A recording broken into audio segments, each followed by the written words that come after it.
DS tragédie à Jonestown, suicide collectif ou assassinat sous l'emprise de Jim Jones. Introduction, l'ombre d'une secte et le mirage de l'utopie. Imaginez une colonie perdue dans les forêts tropicales de la Guyane, où, sous la houlette d'un chef charismatique, une utopie fleurissait, promettant une nouvelle vie. Là, des hommes et des femmes renonçaient au monde pour trouver le bonheur, l'égalité et, finalement, la mort. Visualisez la scène, une foule s'abreuvant de poison, guidée par une foi sincère, ou bien des victimes marchant docilement vers la mort, dominées par la peur et la manipulation. Bienvenue à Jonestown, une ville gravée à jamais dans l'histoire comme un symbole d'horreur et de fanatisme. Ce récit n'est pas seulement le conte d'une tragédie. C'est une plongée dans les profondeurs de la psychologie humaine, où la frontière ténue entre la foi et la folie, l'amour et la haine, la liberté et l'esclavage devient presque invisible. Nous tenterons d'explorer la personnalité de Jim Jones, de retracer son chemin vers le despotisme, et de comprendre ce qui s'est passé ce jour tragique où l'utopie s'est muée en fosse commune. Jim Jones, l'homme derrière cette tragédie, était un leader hors du commun. Il fonda le Temple du Peuple dans les années 50 du XXe siècle, se présentant initialement comme un défenseur de la justice sociale. Ses discours sur l'égalité, l'amour et la fraternité avaient séduit ceux qui, fatigués de la discrimination et de l'injustice, cherchaient un espoir. Ses fidèles, issus principalement des minorités, trouvaient en lui réconfort et soutien. Mais sous l'emprise de la paranoïa et du pouvoir, Jones se métamorphosa. Il exigea une loyauté absolue, instaura une discipline de fer et les nuits blanches, au cours desquelles les membres de la communauté devaient veiller et l'écouter prêcher jusqu'à l'aube. Il instilla la peur, affirmant que le monde extérieur au temple était cruel et hostile, et lui, le seul protecteur.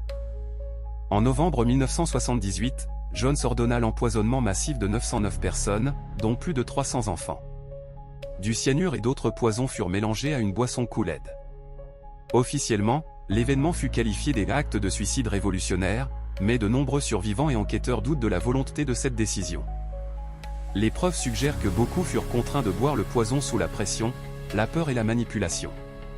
La garde du temple, lourdement armée, bloquait les issues, empêchant toute fuite. Ceux qui osèrent résister subirent des violences physiques et des humiliations. Le drame de Jonestown n'est pas qu'une simple tragédie, c'est une mise en garde sur la facilité avec laquelle l'être humain peut être manipulé lorsque la foi et l'espoir se mêlent à la folie et au despotisme. C'est un rappel que la quête de l'utopie peut se transformer en cauchemar si elle est menée par un leader déconnecté de la réalité.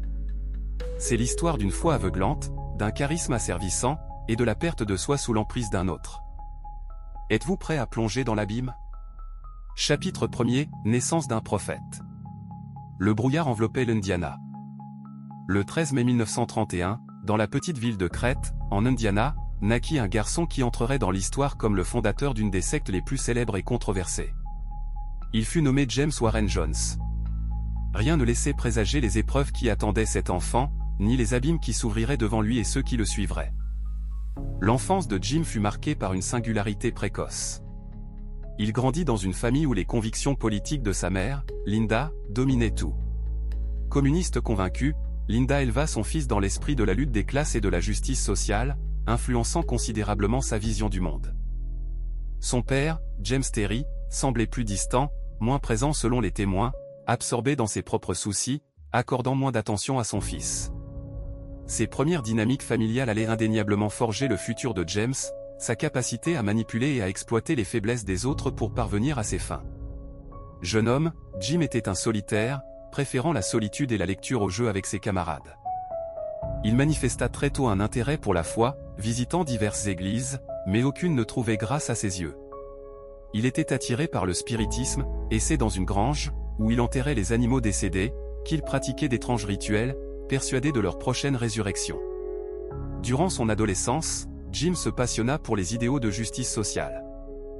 Observant les manifestations de discrimination raciale et d'inégalité sociale, il s'est engagé dans des mouvements sociaux. Il a rapidement découvert la puissance des mots, le don de persuader et d'influencer les autres. Ses discours, imprégnés d'appels à l'amour, à l'égalité et à la fraternité, attiraient de plus en plus d'adeptes. Le charisme de Jim grandissait à une vitesse fulgurante, captivant toujours plus de cœurs. Il possédait un don rare, celui de trouver un terrain d'entente avec des personnes très différentes, d'inspirer confiance et d'inciter au changement. Dans les années 1950, en pleine guerre froide et ségrégation raciale, Jim Jones a fondé sa première église, baptisée « Temple du Peuple ». Il a attiré dans ses rangs des personnes assoiffées de changement, prêtes à lutter pour la justice. Jones leur promettait un avenir radieux, fondé sur l'égalité et l'entraide. Ses sermons sonnaient avec conviction et inspiration, créant l'illusion d'une société utopique. Dans son église, une atmosphère de fraternité régnait, où chacun se sentait membre d'une grande famille. Jones était un maître de la manipulation, habile à entremêler pratiques religieuses, éléments de psychologie et même propagande politique pour attirer et asservir ses disciples. Il instilla en eux une loyauté absolue, les convainquant de son caractère exceptionnel et de ses dons divins. Il se voyait, non pas comme un simple guide spirituel, mais comme un élu, appelé à transformer le monde. Ses discours étaient un savant mélange de christianisme, d'idées socialistes et communistes, une formule attrayante pour beaucoup, en particulier pour les opprimés. Dès les premiers pas de son mouvement, les signes de la tyrannie se manifestèrent. Jones exigeait de ses fidèles une dévotion sans limite, une obéissance aveugle à chacune de ses paroles. Il affirmait détenir seul la vérité, tandis que tous les autres étaient des âmes égarées. Dans un contexte de profondes inégalités sociales en Amérique, les enseignements de Jones trouvaient un écho puissant, surtout chez les Afro-Américains, lourdement touchés par la discrimination. Il les accueillait, leur offrant un logement, un emploi et l'espoir d'un avenir meilleur. Il érigea une illusion de paradis terrestre, où tous étaient égaux et heureux. Derrière cette façade de prospérité, une sombre réalité se cachait. Les faits révèlent que Jones, grâce à son charisme et ses techniques de manipulation, asservissait ses adeptes. Il contrôlait chaque aspect de leur existence, des finances aux relations personnelles. Il instaura un climat de peur et d'intimidation, réprimant toute dissidence. De nombreux témoignages attestent de violences physiques et psychologiques, utilisées pour maintenir son emprise. On pourrait comparer la formation de cette secte à une graine vénéneuse semée dans un sol fertile. Une fois plantée, elle s'enracine, empoisonnant tout ce qui l'entoure. Les premières pousses semblaient innocentes, mais avec le temps, le poison se répandait, contaminant chaque feuille. Chapitre 2, l'installation en Californie. L'âge d'or des illusions. Dans les années 1970, alors que l'influence de Jim Jones s'étendait inexorablement et que sa paranoïa atteignait son paroxysme, il prit une décision fatidique, déplacer le quartier général du Temple du Peuple en Californie.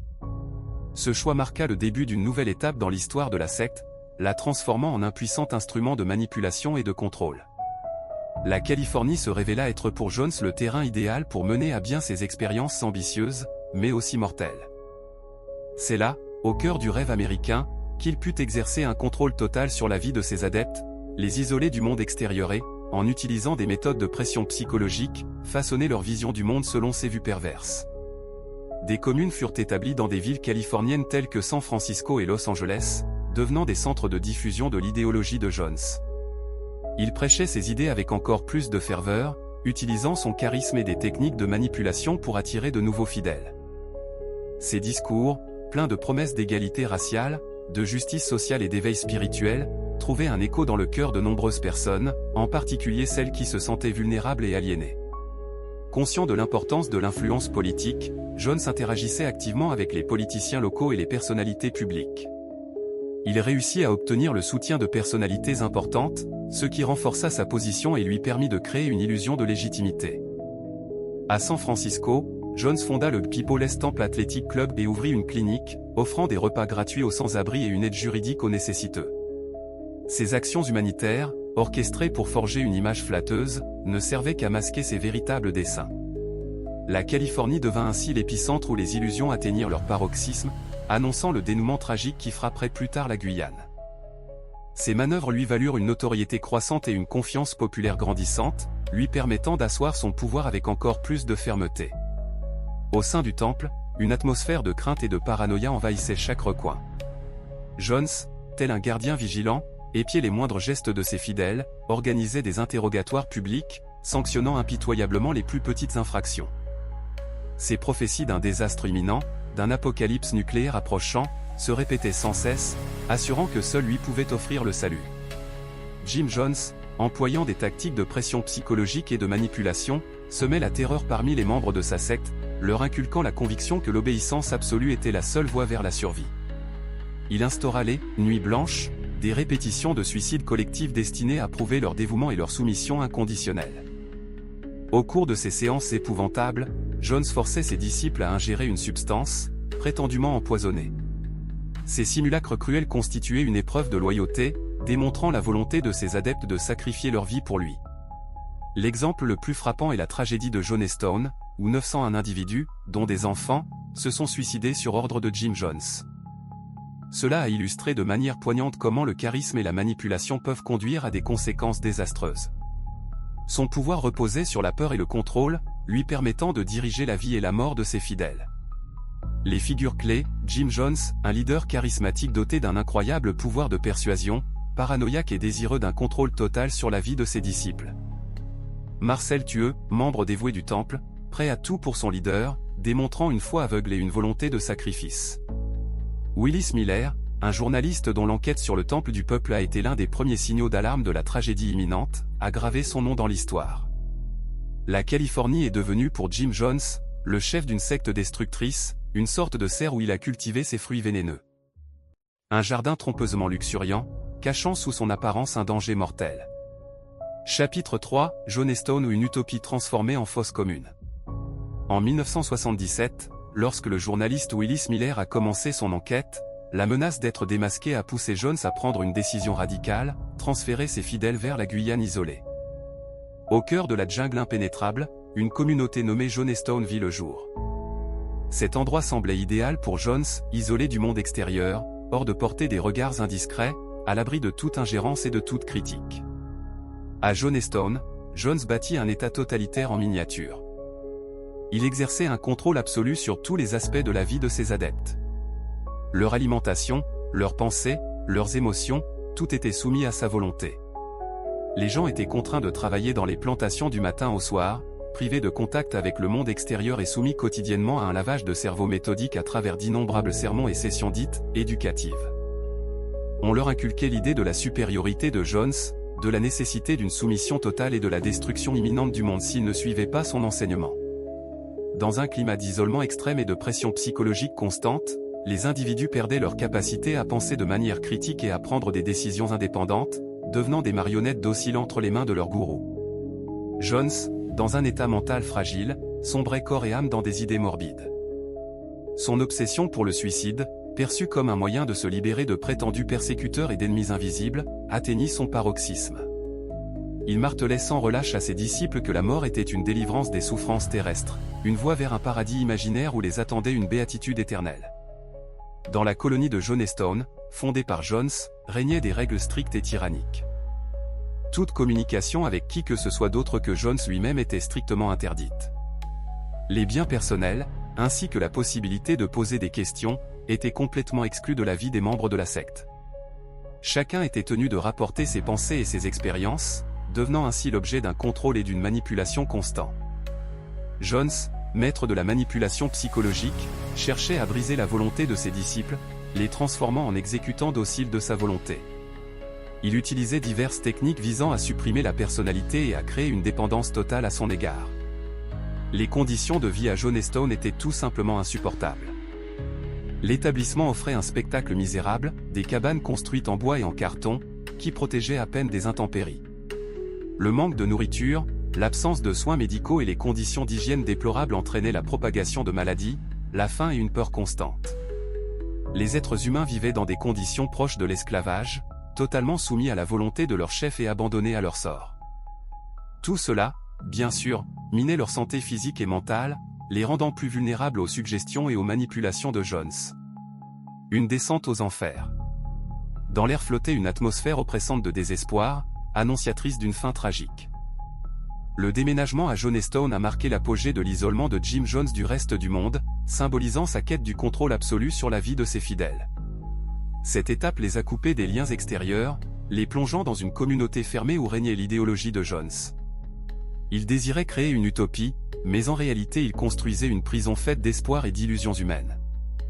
Les nuits blanches à Jonestown se sont transformées en répétitions glaçantes de suicides collectifs. Ces exercices nocturnes servaient au lavage de cerveau et à la suppression psychologique des membres de la secte. Ils étaient conçus pour les préparer à l'acte final, pour démontrer leur volonté de mourir pour leur leader. À chaque répétition, la peur et la soumission s'intensifiaient, effaçant les frontières entre le réel et la folie. La paranoïa de Jones atteignit son apogée. Il était convaincu qu'il était traqué, que sa vie était constamment menacée. Cette conviction servait de justification à ses méthodes de contrôle et de manipulation impitoyables. Il voyait le danger partout, même chez ses propres fidèles, qui pourraient douter de ses enseignements. Métaphoriquement, Johnstone était une cage construite avec les espoirs et les illusions humaines. Jones, tel un geôlier, détenait les clés de cette cage, contrôlant la vie de ceux qui étaient tombés dans ses filets. Il avait pouvoir sur les esprits, les âmes et les vies de ses adeptes, les conduisant petit à petit vers le point de non-retour. Le 4e chapitre de cette histoire est le jour qui restera gravé dans les annales comme une funeste moisson. Le 18 novembre 1978, une tragédie se produisit, s'imprimant à jamais dans la mémoire de l'humanité comme le symbole de la folie et du suicide collectif. Plus de 900 personnes, obéissant aux ordres de Jones, ont mis fin à leur jour en buvant une boisson empoisonnée. Ce jour reste un sombre rappel de la facilité avec laquelle l'esprit humain peut être manipulé, conduisant à un acte aussi désespéré.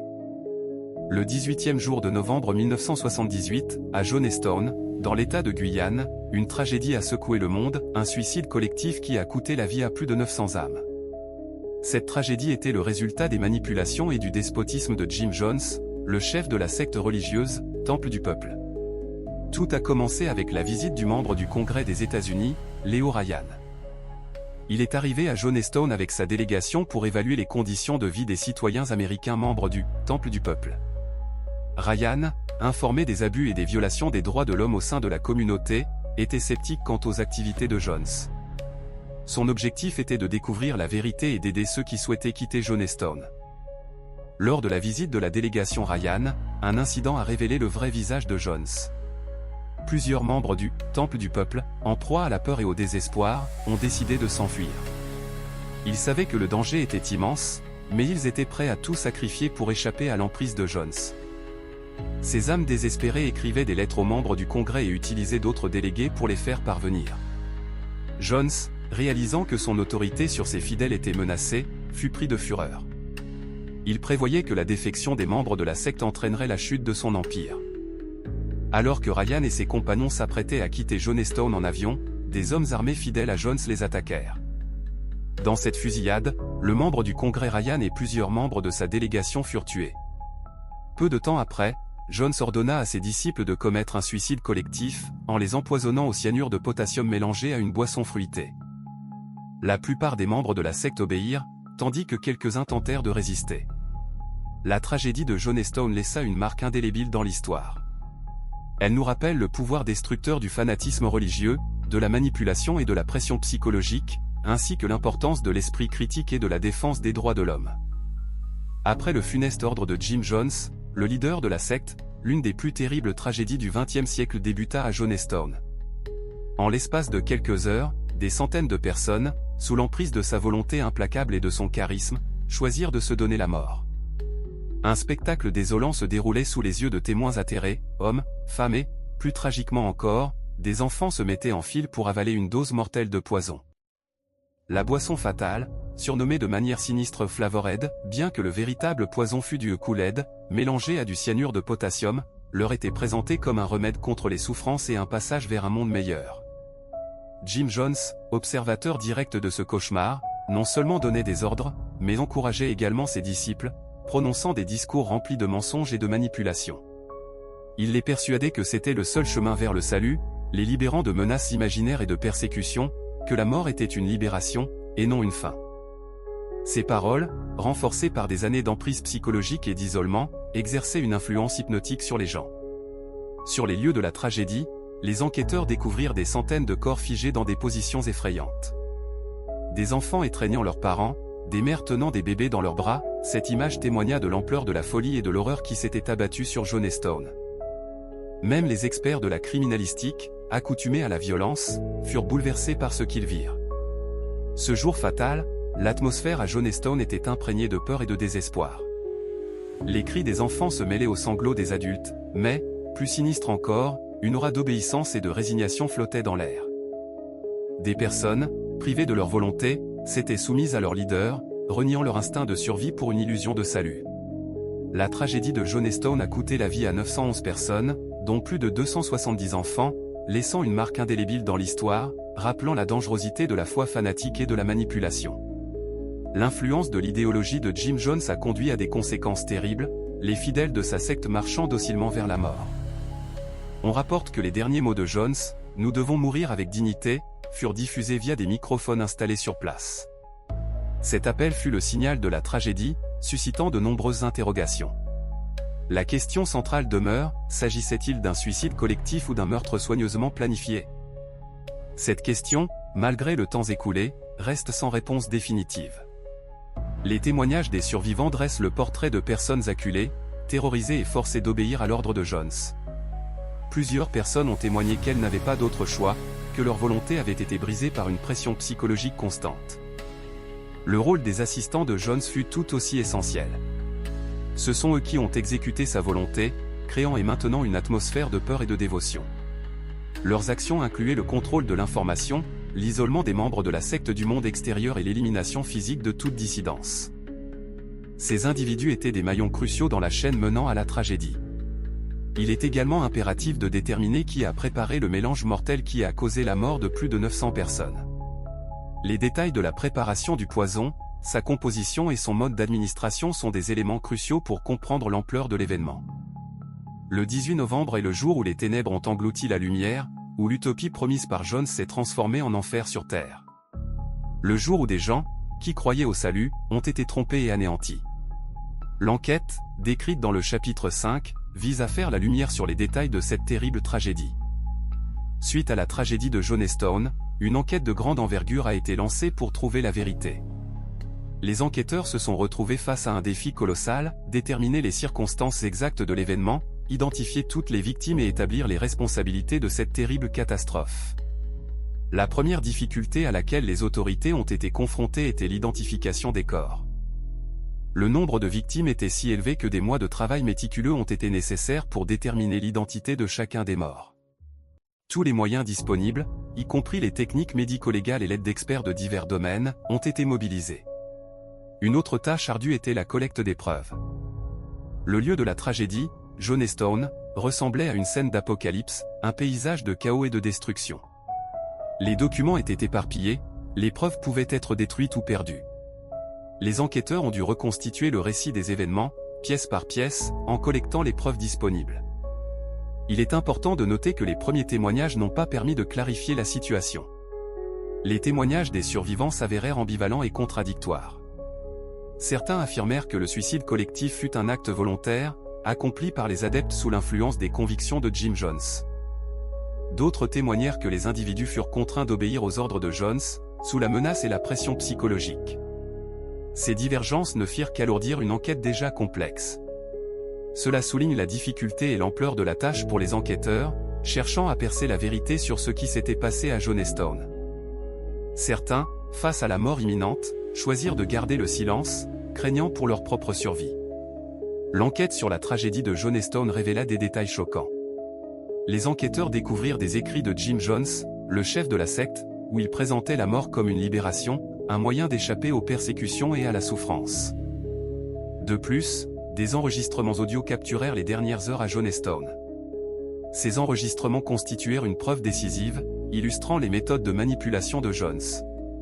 Ils ont révélé comment il avait persuadé ses adeptes de la nécessité d'un suicide collectif, manipulant les motifs religieux et la peur. L'enquête a rencontré de graves difficultés. L'absence de témoins directs a considérablement compliqué le processus. La plupart des survivants étaient en état de choc profond, et nombreux témoins ont péri dans la tragédie.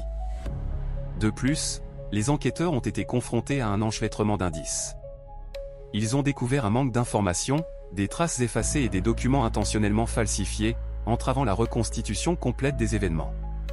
La pression psychologique sur les enquêteurs était immense. Ils devaient travailler dans une atmosphère de crainte et de méfiance généralisée, tout en essayant de comprendre les conséquences d'une tragédie massive, dont l'ampleur était difficile à appréhender. Des enregistrements audio des sermons de Jones et de ses dernières instructions ont constitué des preuves cruciales pour reconstituer le déroulement de la tragédie. De plus, les rapports médicaux, confirmant la présence de cyanure dans les corps des victimes, ont joué un rôle important, attestant d'une mort violente. Les témoignages écrits, tels que les notes et lettres rédigées par les membres de la secte, ont joué un rôle crucial. Ils ont dévoilé les motivations et l'état psychologique de ceux tombés sous l'emprise de Jones. rassemblant des faits et des preuves, incluant des enregistrements audio, des rapports médicaux et des témoignages écrits, les enquêteurs ont reconstitué la chronologie des événements. Cela a permis d'éclairer les méthodes de manipulation employées par Jones et de saisir l'ampleur de la tragédie qui a coûté la vie à plus de 900 personnes. La métaphore, l'enquête est comme tenter de recoller un miroir brisé. Chaque éclat révèle une part de la vérité, mais reconstituer l'ensemble est une tâche ardue. Chapitre 6, le portrait psychologique de Jim Jones. Un messie obsédé.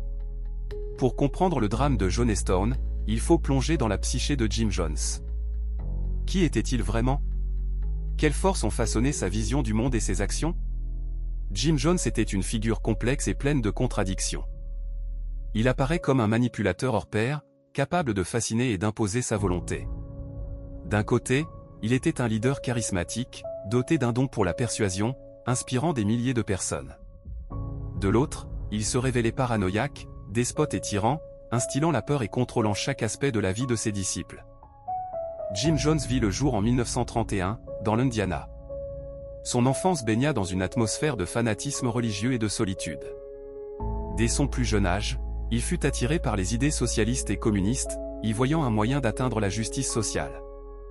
Combiné à sa ferveur religieuse, cela donna naissance à son idéologie singulière, fondée sur la foi en un socialisme arc-en-ciel et l'égalité universelle. Jones manœuvra habilement la rhétorique religieuse pour atteindre ses objectifs, se présentant comme un messie venu sauver le monde du mal. Au fil des ans, son influence grandit. Il fonda le Temple du Peuple, qui attira des milliers d'adeptes, avides de changement et d'une vie meilleure. Jones leur promettait l'abolition de l'injustice, de la discrimination raciale et des inégalités économiques. Il exhortait ses fidèles à une soumission absolue, les convainquant qu'il était le seul à connaître le chemin véritable vers le salut. À un certain point, le contrôle de Jones atteignit un niveau tel que ses disciples devinrent totalement dépendants de lui, financièrement et émotionnellement. Il employa diverses méthodes de manipulation, notamment la violence physique, la pression psychologique et même la simulation de maladies mortelles, afin de consolider son pouvoir et d'entretenir une atmosphère de peur. Vers la fin, Jim Jones se transforma en un paranoïaque, obsédé par la peur des complots et des persécutions. Il contrôlait toutes les informations qui parvenaient à ses disciples, exacerbant leur dépendance à son égard. C'est son état mental et sa conviction en sa propre infaillibilité qui menèrent aux tragiques événements de Jonestown, où plus de 900 personnes se suicidèrent sur son ordre. Hanté par l'idée de la justice sociale, mais exploitant simultanément les autres à des fins personnelles, Jim Jones était une figure complexe et paradoxale. Son portrait psychologique révèle un ensemble de traits qui, en fin de compte, débouchèrent sur la tragédie. Parmi ces traits, la paranoïa était primordiale. Il était certain d'être poursuivi par ses ennemis, que sa vie était constamment menacée. Cette conviction nourrissait sa suspicion et sa méfiance envers les autres. Combinée à une mégalomanie qui le poussait à se considérer comme un messie capable de sauver le monde, la paranoïa créait un terrain fertile pour le despotisme. Jones possédait d'extraordinaires talents de manipulation. Il utilisait avec virtuosité des techniques psychologiques pour contrôler ses adeptes. Il créait l'illusion de la proximité, instillant la culpabilité, intimidant et promettant le salut. Par divers moyens, il cherchait à maintenir son pouvoir et à soumettre la volonté d'autrui. Cette tactique lui permit de former autour de lui une communauté loyale. Le despotisme était une autre caractéristique déterminante de Jones.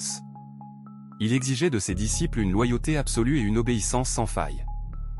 Toute dissidence, toute tentative de remettre en question ses décisions était impitoyablement réprimée. Il régissait chaque aspect de la vie de ses disciples, de leur travail à leurs relations intimes. Le narcissisme imprégnait profondément la personnalité de Jones.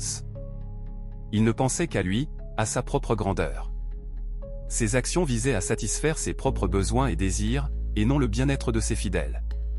Jones aspirait au pouvoir, à la reconnaissance et à la vénération, et était prêt à tout pour atteindre ses objectifs. Quant au motif des crimes commis sous son égide, la réponse reste floue. Il se peut qu'il ait sincèrement cru que le suicide collectif était la meilleure façon de protéger ses disciples des persécutions, comme il le prétendait. Il est également possible que son but principal ait été de conserver son pouvoir, d'échapper à ses responsabilités, ou une combinaison des deux. Jim Jones, tel un champignon vénéneux, avait proliféré sur le terreau de l'inégalité sociale et du fanatisme religieux. Son histoire nous rappelle les dangers du fanatisme, de la manipulation et de la soif de pouvoir, soulignant l'importance de l'esprit critique et de la résistance à la soumission aveugle. Chapitre 7, le tribunal. Justice ou farce? La tragédie de Jonestown, survenue en 1978, a marqué un événement terrifiant, emportant la vie de plus de 900 personnes. En raison de l'ampleur de la catastrophe et du décès du leader du Temple du Peuple, Jim Jones, un procès en bonne et due forme, visant à établir les responsabilités, n'a pratiquement pas eu lieu. Les forces de l'ordre se sont concentrées sur l'identification des victimes et l'enquête sur les circonstances du suicide collectif. Cependant, des poursuites pénales ont été engagées contre les survivants de la secte, accusés de complicité de suicide. Ces procès se sont déroulés dans différentes juridictions, ce qui a rendu difficile l'obtention d'une décision uniforme et la reconstitution d'une image claire des événements. L'accusation a été confrontée à une faiblesse de la base de preuves. La collecte et l'analyse des preuves se sont avérées extrêmement complexes, car le lieu du crime, Jonestown, a été rapidement nettoyé et de nombreuses preuves ont été détruites. Par ailleurs, les témoignages des survivants présentaient des incohérences flagrantes. Certains insistaient sur la nature volontaire du suicide collectif, tandis que d'autres dénonçaient la coercition exercée par les adeptes de Jones. D'autres encore évoquaient la pression psychologique, une arme subtile utilisée pour soumettre les membres de la communauté à la volonté de leur gourou. Déterminer le degré de culpabilité de chacun des accusés s'avéra une tâche ardue. Compte tenu des pratiques sectaires et des méthodes de contrôle employées, il était difficile de jauger le niveau de conscience et de participation de chaque membre aux événements tragiques. Les procès se déroulèrent dans une atmosphère émotionnelle extrêmement lourde. La plupart des participants, y compris les témoins et les jurés, furent profondément choqués par les événements, ce qui influença inévitablement le déroulement des audiences et les décisions prises. Des éléments suggèrent que certains accusés exploitèrent ce choc émotionnel dans l'espoir d'atténuer leur peine. En définitive, les procès contre les rescapés du « Temple du Peuple » ressemblèrent davantage à une tentative de comprendre et d'appréhender la tragédie, qu'à une quête de justice capable de rendre un verdict équitable. Certains de ceux qui assistèrent au procès furent profondément marqués. Les rescapés de la secte, hantés par l'horreur qu'ils avaient vécue, étaient rongés par une culpabilité poignante et une honte profonde pour leurs actes passés. Les familles des victimes, brisées par la perte de leurs proches, réclamaient justice, assoiffées de vengeance. Les jugements prononcés à la suite de la tragédie furent relativement cléments.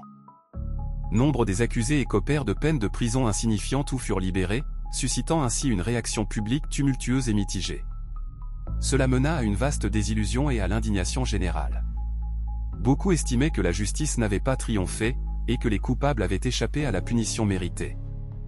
Cette perception reposait sur la prise de conscience de l'ampleur du désastre et de la gravité des crimes moraux commis par les dirigeants de la secte. Le procès devint une tentative symbolique de clore un chapitre d'une histoire qui, à n'en pas douter, restera à jamais une blessure béante dans la mémoire collective. Il s'agissait d'un douloureux rappel que certaines tragédies laissent des traces indélébiles, résistantes à l'oubli total. Comme le soulignent les historiens, la tragédie de Jonestown devint non seulement un exemple de suicide collectif, mais aussi une preuve de l'influence manipulatrice d'un leader charismatique sur des individus psychologiquement vulnérables. 8 chapitres de cette tragédie révèlent les leçons tirées de la catastrophe de Jonestown. L'écho de cette tragédie résonne encore aujourd'hui, rappelant l'importance de la pensée critique, de la vigilance et de la nécessité de résister aux sectes destructrices.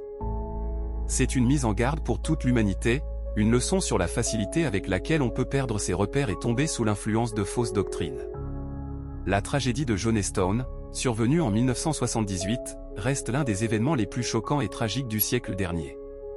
Elle a laissé une profonde cicatrice dans la conscience collective, forçant le monde à réfléchir sur la nature de la foi humaine, le pouvoir sans limite et la perfidie de la manipulation. Les leçons tirées de cette histoire horrible sont toujours d'actualité et d'une importance capitale. L'une des principales leçons de la tragédie de Jonestown est la démonstration du danger mortel du fanatisme aveugle. Lorsque la foi, dépourvue d'examen critique, se combine avec le pouvoir despotique, cela conduit à des conséquences irréversibles. Jim Jones, le leader de la secte Temple du Peuple, a habilement utilisé les dogmes religieux pour atteindre le pouvoir absolu sur ses disciples, leur inculquant la conviction de sa propre infaillibilité et de son caractère exceptionnel. Il est également important de souligner la force du charisme de Jones. Il maniait les émotions avec une habileté déconcertante, instillant la peur, l'espoir et une dévotion absolue. Ses discours, un mélange de promesses paradisiaques et de menaces infernales, assuraient une soumission totale. Cet exemple illustre comment un leader charismatique peut exercer une influence considérable, même lorsque ses idées défient la logique et menacent la vie. La tragédie de Jonestown met en lumière la fragilité de l'existence humaine et la facilité avec laquelle on peut se perdre, asservi par un autre. Jones avait créé une atmosphère de contrôle absolu, où toute forme de dissidence était impitoyablement réprimée. Les individus, privés de leur jugement propre, de leur capacité à prendre des décisions, ont peu à peu perdu leur esprit critique, sombrant dans un suicide collectif, consumé par une foi insensée envers les promesses de leur chef. Il est impératif de se rappeler l'importance de la pensée critique. L'histoire de Jonestown nous exhorte à remettre en question toute doctrine et toute idée, surtout lorsqu'elles contredisent le bon sens et reposent sur la peur et la manipulation.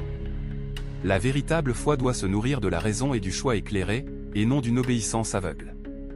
L'impact de la tragédie sur la société fut immense et multiforme. Suite aux événements de Jonestown, la population devint plus vigilante face aux organisations religieuses et aux sectes.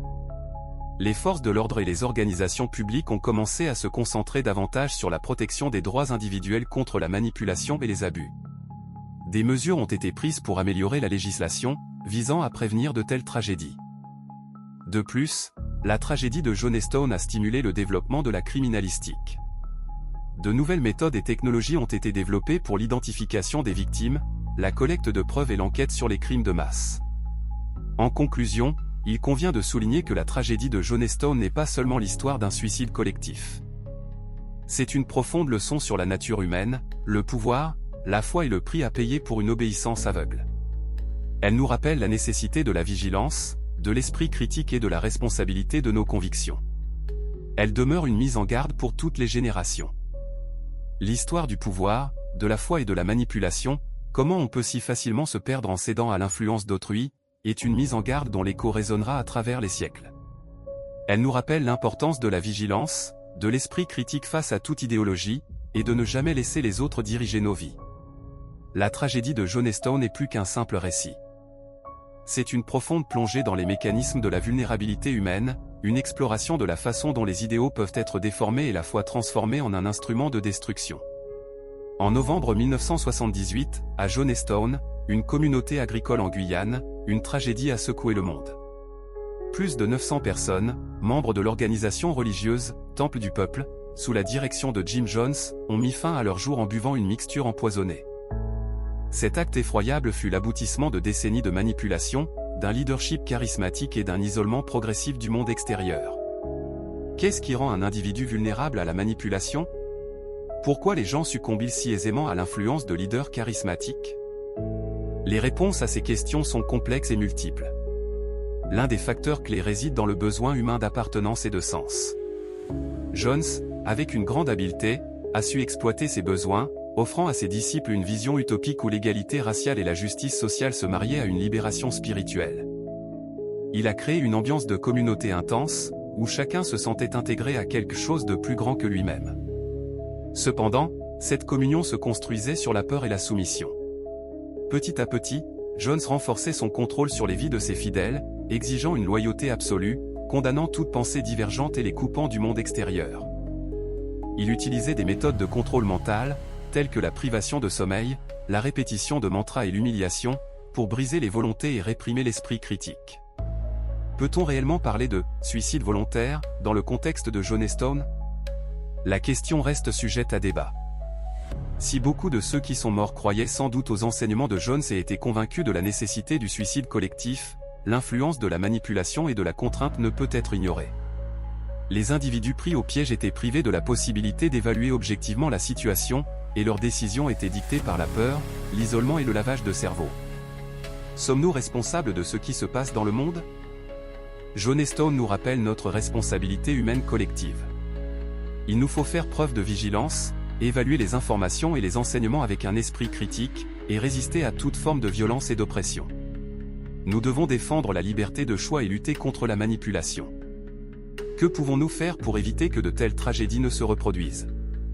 Premièrement, il est essentiel de cultiver l'esprit critique et de développer la capacité d'analyser l'information. Deuxièmement, il est important de combattre l'isolement et de favoriser le dialogue ouvert. Troisièmement, il est nécessaire de protéger les droits humains et la liberté de conscience.